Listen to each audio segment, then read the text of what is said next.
สวัสดีครับพ่อแม่พี่น้องป้องปายเมื่อจุกขู่ทุกคนเนาะหนุ่มลาวเนาะพ่อแม่พี่น้องหอบตัง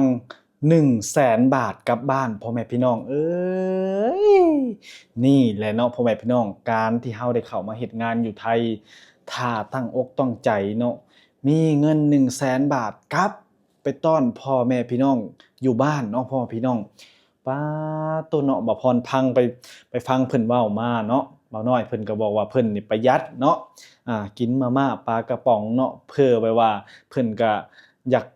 ลบความดูถูกเนาะอยากลบความดูถูกที่มีคนลาวนี่เขาเจ้าสิมักเว้าว่ามาเฮ็ดงานอยู่ไทยเนี่ยมาเป็นขี้ข่าพ่อแม่พี่น้องมาเป็นขี้ข่ามาเป็นขี้ข่าคนไทยไปซั่นไปซี้คนลาวเพิ่นนี่สิเว้าใส่กันแบบนี้พ่อแม่พี่น้องนั่นแหละการที่บ่พรมาเฮ็ดงานแบบนี้ก็คือกันพ่อแม่พี่น้องหรือว่าบ่พรนี่ไปถ่ายคลิปถ่ายหยังคือก็คือกันได้คนลาวเขาสิเว้าว่าบักขี้ข่าเนาะบักบ้านนอกเนาะบักบ่เคยเห็นเนาะอ้าวมึงมาเบิ่งแหมอยู่เวียงจอกเวียงจันทน์นี่เนาะเจริญกว่าฮอดกรุงเทพเขาว่าเนาะคนลาวเขาสิเว้าแบบซี้ได้พ่อแม่พี่น้องเอ้ยดูถูกกันเนาะบ่พรก็สิตั้งเป้าคือกันเนาะอยากมีเนาะอยากได้จับเงินแสนคืออ่า อ้ายเพิ่นคือกันเนาะโอ้ยเนาะโชควาสนาบ่พรสิมีคือเพิ่นบ่น้อเนาะเกิดมาก็ยังบ่ทันได้เคยจับเงินแสนบ่พรก็อยากจับเบิ่งนำเขาเจ้าเนาะพ่อแม่พี่น้องบ่พรก็สิตั้งอกตั้งใจเนาะประหยัดเนาะกินมาม่าปลากระป๋องนี่แหละพ่อแม่พี่น้องเพราะว่าบ่พรอยากได้อยากมีคือกันเนาะพ่อแม่พี่น้องตอนนี้บ่พรก็ตั้งอกตั้งใจแรงเนาะยิ่งมาเห็นบ่าวน้อยเพิ่นนี่เนาะ อาถือเงิน100,000 บาทพ่อแม่พี่น้องป๊าดโตเนาะชีวิตนี้บ่พรสิได้จับเงิน100,000 บาทคือเพิ่นอยู่บ่น้อเนาะอ่าแต่ว่าก็ยอมรับเนาะเพิ่นตั้งอกตั้งใจเนาะอ่าย้อนว่ามีคนดูถูกเพิ่นเนาะว่าเป็นขี้ข่งขี้ขลาเนาะเราก็มีความตั้งใจก็คือบ่พรคือกันนี่บ่พรเอาทำคลิปเนาะลง TikTok เนาะคนลาวก็มาเว้าคือกันเด้บักขี้ข้าเล่แข้งเล่ขาว่าซั่นเดะอ่า เพิ่นมาเว้าว่ามึงเลแข้งเลขาคนไทยมึงได้หลายบ่เนาะคนลาวเขาสิเว้าไปซี้เนาะอ่า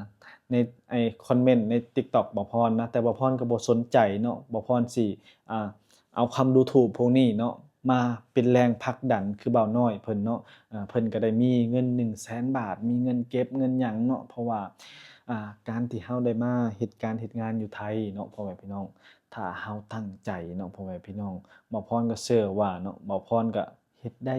คือคนอื่นคือกันเนาะแต่ว่าบ่ฮู้ว่าสิได้หลายได้น้อยบ่จักแต่บ่พรเชื่อว่าความตั้งใจบ่พรมีเต็มเปี่ยมเนาะพ่อแม่พี่น้องบ่พรก็อยากจับเงินแสนในชีวิตจักเทื่อเนาะบ่พรก็หาทุกวิธีทางนะพ่อแม่พี่น้องบ่ว่าสิทำช่องเนาะอ่าอาแล้วก็ทำ TikTok เนาะแต่ TikTok ก็ยังบ่มีรายได้เนาะพ่อแม่พี่น้องบ่พรก็อ่า อยากเอาของมารีวิวปักตะกร้าพ่อแม่พี่น้องแต่บ่พรก็ลองยื่นไปในตะกร้า TikTok นะพ่อแม่พี่น้องเพิ่นก็บ่ให้ของเนาะหรือว่าเราต้องหาเงินนี่ไปซื้อมารีวิวบ่เนาะพ่อแม่พี่น้องเนาะบ่พรก็อยากขอความรู้จากพ่อแม่พี่น้องชาวฝั่งไทยพ่อแม่ที่เข้ามารับชมก็มาให้คำแนะนำบ่พรได้เด้อบ่พรอยากรู้ว่าเฮ็ดแนวใดเนาะเฮาจึงสิได้เงินแสนเฮ็ดแนวใดเนาะ บ่พรจึงสิได้ของจากอ่าคนขายมารีวิวปักตะกร้าเพื่อสิเป็นในหน้าอ่า TikTok Creator นะบ่พร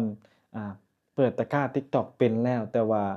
ยังบ่มีของมารีวิวพ่อแม่พี่น้องเอ้ยเพราะว่าบ่พรก็อยากเป็นในหน้า TikTok คือคนอื่นหรือว่าอ่าคือคนไทยแต่บ่พรก็บ่มีความสามารถคือคนไทยเนาะคนไทยบางคนเพิ่นสามารถรีวิวหรือว่าปักตะกร้าได้เนาะ แต่บ่พรก็ปักเป็นแล้วแต่บ่พรขอ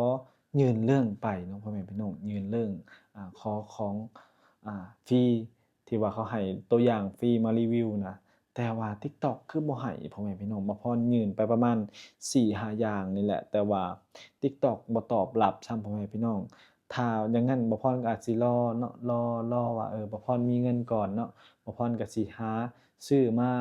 ลองรีวิวเบิ่งเนาะเพื่อจะได้ค่าคอมพอได้มาซื้อค่ากับข้าวเนาะซื้อมาม่าปลากระป๋องมาไว้กินมาใส่ตู้ไว้นี่ล่ะพ่อแม่พี่น้องบ่พรก็คิดทุกวิธีทางและทุกวันนี้อ่าเวลาบ่พรนอนบ่พรก็สิคิดแต่เรื่องหาเงินเนาะคิดแต่เรื่องหาเงินบ่พรก็ย้านเป็นบ้าได้เพราะว่า บางทีเฮาตั้งใจสูงๆนี่มันก็สิมีผลสะท้อนซึ่งบ่พรตั้งใจแรงอีหลีเดะตั้งใจแรงๆพ่อแม่พี่น้องเอ้ยเพราะว่าเวลานอนน่ะสิคิดเนาะคนเฮาเวลามันคิดอยากได้อยากมีมันก็คิดเนาะเพราะว่าบ่พรนี่บ่กินเหล้ากินเบียร์เนาะบ่สูบบุหรี่เนาะอ่าตอนนี้ก็อ่า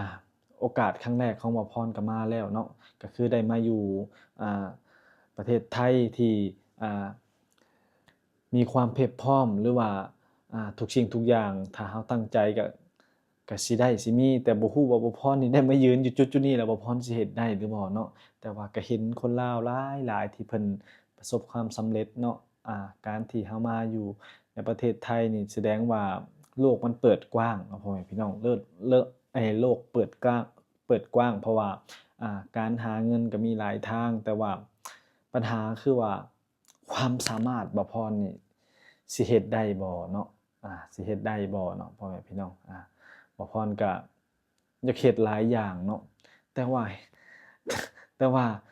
ก็ยังคิดบ่ออกว่าสิเฮ็ดหยังแหน่ตอนนี้น่ะก็คืออยากพัฒนาช่องเนาะพัฒนาช่องบ่พรเนาะซึ่งก็มีพ่อแม่พี่น้องที่เข้ามาติดตามบ่พรก็ขอบคุณหลายๆเด้อครับเนาะที่เข้ามาติดตามบ่พรอ่าประเด็นที่2ก็คือบ่พรอยากได้ของมารีวิวเนาะบ่พรก็ยังหาวิธีมารีวิวอยู่เนาะซึ่งตอนนี้บ่พรก็ยังบ่ได้ไปเที่ยวเนาะคลิปใน TikTok บ่พรก็ยังบ่ค่อยได้ลงเนาะก็ยังบ่ค่อยได้ลงอัปคลิปปานใดแล้วก็ทางยูทูทางเฟซบุ๊กเนาะเฟซบุ๊กบ่พรก็อ่าก็สิหาคลิปมาลงบ่พรก็อยากเป็นคนอยากเป็นเด็กรุ่นใหม่ที่ประสบความสำเร็จเนาะ ก็บ่ได้อยากร่ำอยากรวยเนาะพ่อแม่พี่น้องแต่เราก็อยากมีพอได้ให้ลูกให้ครอบครัวเราอ่ามีกินมีใช้เนาะพ่อแม่พี่น้องคือคนอื่นเขานะบ่พรก็ตั้งใจหลายๆอย่างพ่อแม่พี่น้องยิ่งมาเห็นบ่าวน้อยเพิ่นประสบความสำเร็จบ่พรแรงตั้งใจพ่อแม่พี่น้องเลยเนาะอยากอยากได้คือเพิ่นเนาะอยากได้จับเงินแสนสักครั้งในชีวิตนะเนาะนั่นแหละบ่พรก็ตั้งอกตั้งใจเนาะตอนนี้ก็อยากทำ Facebook นำแต่ว่าเฟซบุ๊กคือสิยากอยู่พ่อแม่พี่น้องเพราะว่าบ่พรลองฝากช่องในยูทูบบ่พรก็คือบ่มีไผไปติดตามบ่พรก็มองว่ามันแยกกันระหว่าง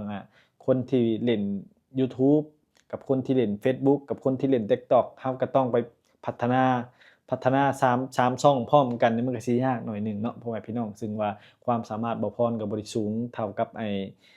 เด็กไทยในยุคใหม่ที่เขาเจ้าเฮ็ดกันหลายๆเนาะพ่อแม่พี่น้องบ่พรก็มีแต่ค่อยๆเฮ็ดไปนี่แหละเนาะแต่ว่าทุกวันนี้ก็ยังดีเนาะมีงานประจำที่ว่าเจ้านายเพิ่นก็ดีเนาะเป็นที่รองรับให้บ่พรมีที่ทำงานแล้วก็มีห้องดีๆให้เฮานอนคิดนอนอ่าคิดวิธีหาเงินน่ะนะพ่อแม่พี่น้องเฮาก็ตั้งใจเอาเนาะพ่อแม่พี่น้องนั่นแหละพ่อแม่พี่น้องเอ้ย บ่พรก็ยังคิดแต่เรื่อง TikTok ตอนนี้เนาะเรื่อง TikTok นี่เวลานอนก็สิคิดเฮ็ดจั่งใดสิได้ของมารีวิวเนาะแล้วก็เฮ็ดจั่งใดบ่พรนี่สิมีเอ่อเงินเก็บเนาะเงินเก็บเดือนละหมื่นเดือนละหลายเนาะเฮ็ดจั่งใดเด้บ่พรก็ตั้งใจแล้วก็คิดอยู่พ่อแม่พี่น้องเอ้ยบ่พรก็บ่อยากคิดหลายมันสิเสียสุขภาพจิตเนาะพ่อแม่พี่น้องค่อยๆคิดค่อยไปนะเนาะพ่อแม่พี่น้องเนาะบ่พรก็ ขอบคุณหลายๆเด้อครับเนาะสำหรับพี่น้องอ่าหรือว่าพ่อแม่เนาะที่เข้ามารับชมคลิปบ่พรนะบ่พรก็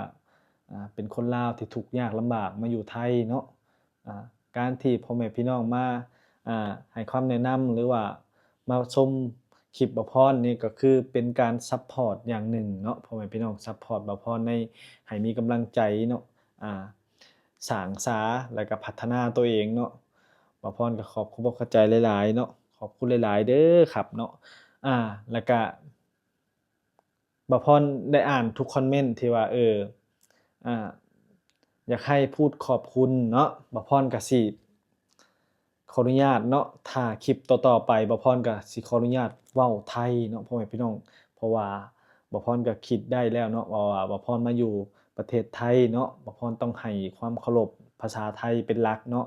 บ่พรก็สิพยายามอ่าพูดไทยเนาะให้เก่งๆเนาะแล้วก็พยายามขอบคุณ